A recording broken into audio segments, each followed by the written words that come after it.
Friends మనం ఈ వీడియోలో సీలింగ్ ఫ్యాన్ కనెక్షన్ ఎలా ఇవ్వాలో పూర్తిగా తెలుసుకుందాం. ఈ వీడియోని పూర్తిగా చూడండి. ఇది వచ్చేసరికి fan clamp, condenser, fan dimmer, ఇంకా ఇది switch and face and neutral. Okay, ఇక్కడ చూడండి ఈ ఫ్యాన్ మోటార్ నుంచి 3 వైర్స్ అనేది బయటకు వస్తాయన్నమాట. బ్లాక్, ఎల్లో ఇంకా రెడ్.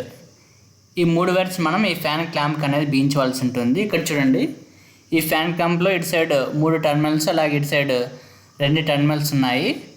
ఫస్ట్ మనం ఈ 3 వైర్స్ని ఇటు సైడ్ ఉండే 3 టర్మినల్స్కి అనేది బిగించాలి. ఇక్కడ చూడండి ఫస్ట్ ఇక్కడ బ్లాక్ వైర్ వచ్చేసరికి ఫ్యాన్ క్లాంప్ ఇక్కడ కింద వైపు బిగించాలి. ఓకే, ఇక నెక్స్ట్ వచ్చేసరికి ఈ ఎల్లో వైర్ వచ్చేసరికి ఫ్యాన్ క్లాంప్ మధ్యలో బిగించాలి. నెక్స్ట్ అలాగే ఈ రెడ్ వైర్ వచ్చేసరికి ఫ్యాన్ క్లాంప్ పై వైపు బిగించాలి. ఓకే ఫ్రెండ్స్, ఇక నెక్స్ట్ వచ్చేసరికి కండెన్సర్ కూడా మనం ఈ క్లాంప్ అనేది బిగించాల్సి ఉంటుందన్నమాట. ఈ కండెన్సర్లో ఇక్కడ చూడండి 2 వైర్స్ అనేది ఉన్నాయి. ఈ 2 వైర్స్లో ఏదో ఒక వైర్ని ఫ్యాన్ క్లాంప్ కింద వైపు ఇక్కడ బ్లాక్ వైర్ ఉంది కదా, ఈ బ్లాక్ వైర్కి అనేది బిగించాలి. అలాగే ఇక్కడ మరొక వైర్ ఉంది కదా, ఈ వైర్ని ఫ్యాన్ క్లాంప్ మధ్యలో బిగించాలి. ఇక్కడ ఎల్లో వైర్ బిగించాం కదా, ఈ వైర్కి బిగించాలి. ఓకే, అంతే సింపుల్.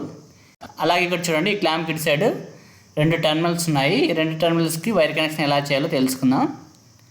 ఫస్ట్ మనం న్యూట్రల్ వైర్ బిగిస్తాం ఈ క్లాంప్కి.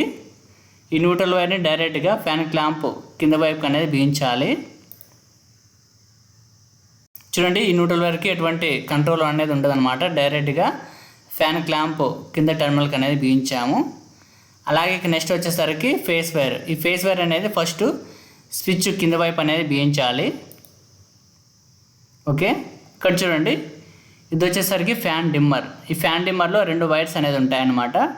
ఇందులో ఏదో ఒక వైర్ని మనం స్విచ్ పై వైపు అనేది బిగించాలి. నేను ఈ వైర్ని బిగిస్తున్నాను స్విచ్ పై వైపున.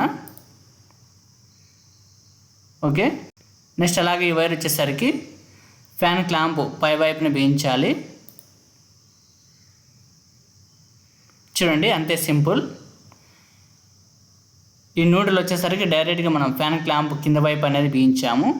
అలాగే ఫేస్ వచ్చేసరికి స్విచ్ కింద వైపున ఎప్పుడైతే స్విచ్ అనేది ఆన్ చేస్తామో అప్పుడు ఫేస్ స్విచ్ పై వైపు నుంచి ఫ్యాన్ డిమ్మర్లోకి వెళ్తుంది. ఫ్యాన్ డిమ్మర్ నుంచి ఇక్కడ మనం స్పీడ్ అడ్జస్ట్మెంట్ చేస్తాం కదా, దాన్ని బట్టి కరెంటు ఎక్కువ తక్కువ అనేది ఈ వైర్ నుంచి వెళ్తుందన్నమాట. అప్పుడు ఈ ఫ్యాన్ మనం ఎంతైతే కంట్రోల్ పెడతామో అంత స్పీడ్ అనేది ఫ్యాన్ తిరుగుతుంది. ఓకే ఫ్రెండ్స్, అలాగే మనం ఈ కండెన్సర్ ఎందుకు ఉపయోగిస్తామంటే ఇక్కడ కండెన్సర్లో కొంచెం పవర్ అనేది స్టోర్ అవుతుందన్నమాట. మనం ఇచ్చే పవర్ అలాగే కండెన్సర్లో స్టోర్ అయిన పవర్ 2 కలిసి ఫ్యాన్ స్పీడ్గా అయితే తిరుగుతుంది. ఫ్రెండ్స్, ఈ వీడియోలో మీకు ఫ్యాన్ కనెక్షన్ ఎలా ఇవ్వాలో మీకు అర్థమైంది అనుకుంటున్నాను. సో ఈ వీడియో గురించి మీరు ఏమనుకుంటున్నారు అనేది కామెంట్ చేయండి. ఇలాంటి మరిన్ని ఇంట్రెస్టింగ్ వీడియోస్ కోసం మన ఛానల్ అయితే సబ్స్క్రైబ్ చేసి పక్కన బెల్ ఐకాన్ కూడా యాక్టివేట్ చేసుకోండి. సో నేను వీడియో పోస్ట్ చేయను అంటే మీకు నోటిఫికేషన్ వస్తుంది. Thank you for watching. Have a nice day.